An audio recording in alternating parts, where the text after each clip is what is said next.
Depuis qu'elle existe, l'industrie nucléaire donne le sentiment de nager en eau trouble. Militaires ou civils, les usines nucléaires ont tout un point commun.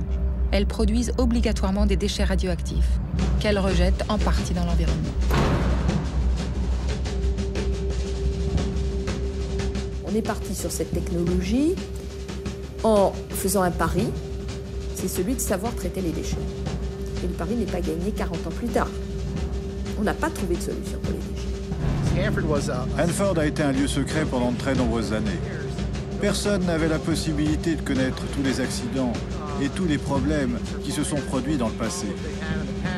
Par exemple, comment ils ont irradié les habitants. Ça pollue la mer, ça arrive dans la chaîne alimentaire et ça risque de finir dans votre assiette.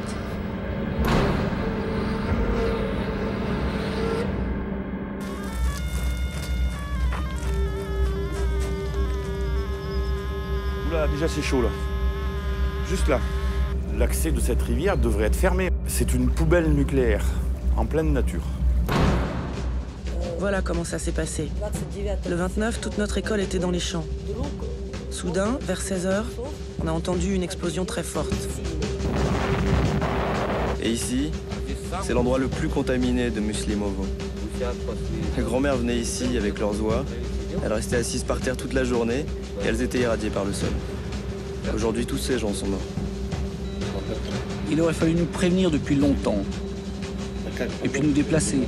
Nous vivons là-bas comme des cobayes. Voilà ce qu'on cherche. Voilà le problème.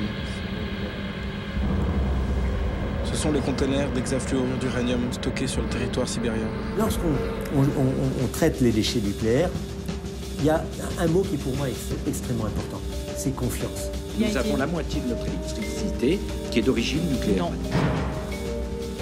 17% non, ce n'est seulement. pas exact. 17% ce n'est pas exact. Seulement.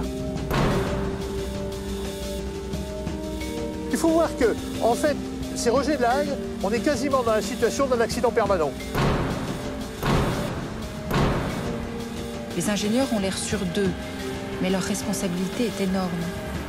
6000 générations à qui ils ont le devoir de garantir la sécurité. Pouvons-nous leur faire confiance ?